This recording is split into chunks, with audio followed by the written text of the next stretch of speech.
আন্দোলন চলছে। সমস্ত কর্মী সহায়িকাদের সরকারি স্বীকৃতি দিতে হবে।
তুমি দাও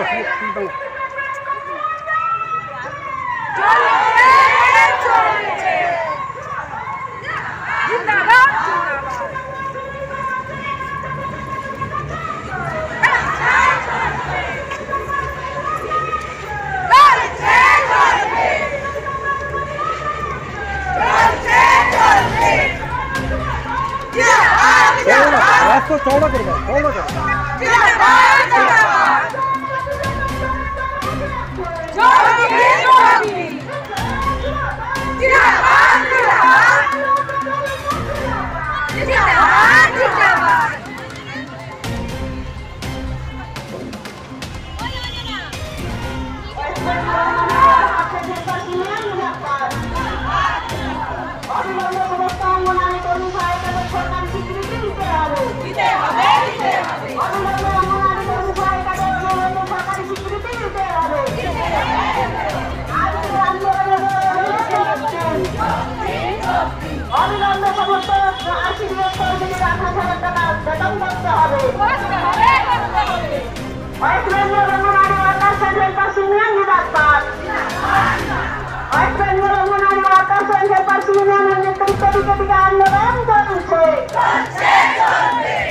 এখনো পর্যন্ত রিটার্ন করার 5 লক্ষ টাকা পাচ্ছে না।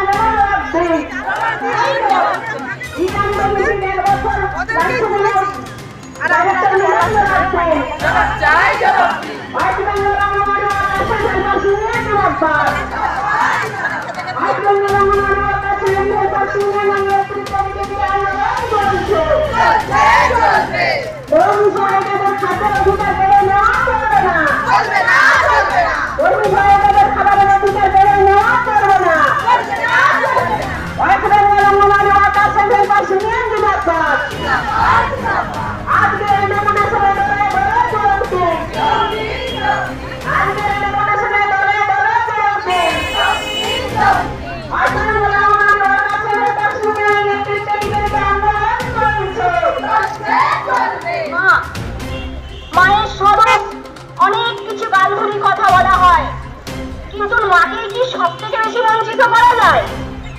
কারণ এদেশের সরকার, রাজ্য বা কেন্দ্র যেভাবে আমাদের বঞ্চিত করে, আমাদের তা দেখে মনে হয়েছে যে মাদেরই মনে হয় সব থেকে বেশি বঞ্চিত করা যায়। তাই আজকে সব অবস্থায় অঙ্গনারী কর্মীরা সব থেকে বঞ্চিত। আজকে এই সব কথার উত্তর নিয়েই আমরা ম্যাডামের কাছ থেকে যেতে চাই। আমাদের মতো অবস্থায় দাঁড়িয়ে আমাদের দাবি, রাজ্য বাজেটে নারী শিশু কল্যাণ দপ্তরের বরাদ্দ বৃদ্ধি করতে হবে। আমাদের সকলকে শিক্ষার সহ স্মার্টফোন দিতে হবে। অবিলম্বে আমাদের রিচার্জের টাকা বৃদ্ধি করতে হবে। মা শিশুদের খাবারের বরাদ্দ বাড়াতে হবে।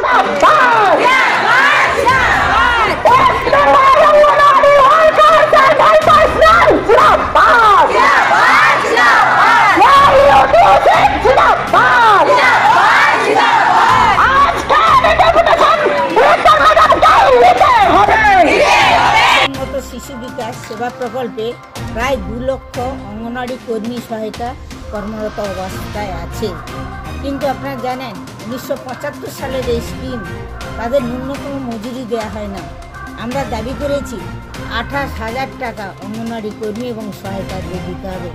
সাথে সাথে আপনারা জানেন পোষণ ট্রেকার নামে একটি অ্যাপস এসছে। এই অ্যাপসে মোবাইল ফোন দেওয়ার কথা সরকারের, কিন্তু প্রায় 3 বছর হতে যাচ্ছে এখনও মোবাইল ফোন দেওয়া হয়নি। কিন্তু উত্তর মোবাইলের কাজ বেড়েই যাচ্ছে। তাই আমরা সরকারের কাছে এই নারী শিশু কল্যাণ দপ্তর এবং ডাইরেক্টর দপ্তরে আমরা এই মোবাইলের আবেদন জানিয়েছি। যতক্ষণ না মোবাইল দেওয়া হবে ততক্ষণ কিন্তু আমরা এই অ্যাপসের কাজ করতে পারবো না। সাথে সাথে আপনারা জানেন কর্মী সহায়িকাদের খাওয়ার বন্ধ করে দেওয়া হয়েছে। আমরা বলেছি যে কর্মী সহায়িকাদের খাওয়া অবশ্য করে দিতে হবে। এছাড়া আপনারা জানেন 2014 সাল থেকে যারা কর্মরত অবস্থায় ছিল তারা রিটায়ার করেছে, তাদের 5 লক্ষ টাকা দাবি করা হয়েছে। সরকার দেবেন বলেছেন কিন্তু দেয়নি, অবিলম্বে তাদের টাকা দিতে হবে। এছাড়া কর্মরত অবস্থায় অনেক কর্মী মারা যাচ্ছে, তাদেরকেও 5 লক্ষ টাকা দিতে হবে। যে সমস্ত কর্মীরা তারা অ্যাক্সিডেন্ট বেনিফিট তাদেরকে দিতে হবে। এছাড়া আপনারা জানেন যে অঙ্গনওয়াড়ি কর্মী এবং সহায়িকারা তারা যে সেন্টার চালায় তাদের কোনো বসার উপযোগী নেই, পরিকাঠামো নেই। তাই তাদের পরিকাঠামোর ব্যবস্থা করতে হবে। এই সমস্ত দাবিগুলো যদি সরকার না মানে, ডাইরেক্টর এবং শশীভঞ্জ মহাশয় 2 মন্ত্রীর কাছে আজকের আমরা গিয়েছিলাম, এই দাবিগুলো যদি না মানেন আমরা কিন্তু এরপর বৃহত্তর আন্দোলনে যাব। তাই আমরা আজকের এই অবস্থান বিক্ষোভের কর্মসূচি নিয়েছি। আমরা নিশ্চয়ই আশা করব আমাদের দিকে এই মন্ত্রী এবং ডাইরেক্টর ম্যাডাম নিশ্চয়ই ভাববেন, নাহলে আরও বৃহত্তর আন্দোলন যাব। নিউজটি আপনাদের ভালো লেগে থাকে তাহলে ফেসবুক পেজটি লাইক, শেয়ার এবং কমেন্টস করে আমাদের সাথেই থাকুন। আর আপনাদের বন্ধুদেরকেও আমাদের এই ফেসবুক পেজটি লাইক করতে উৎসাহিত করুন।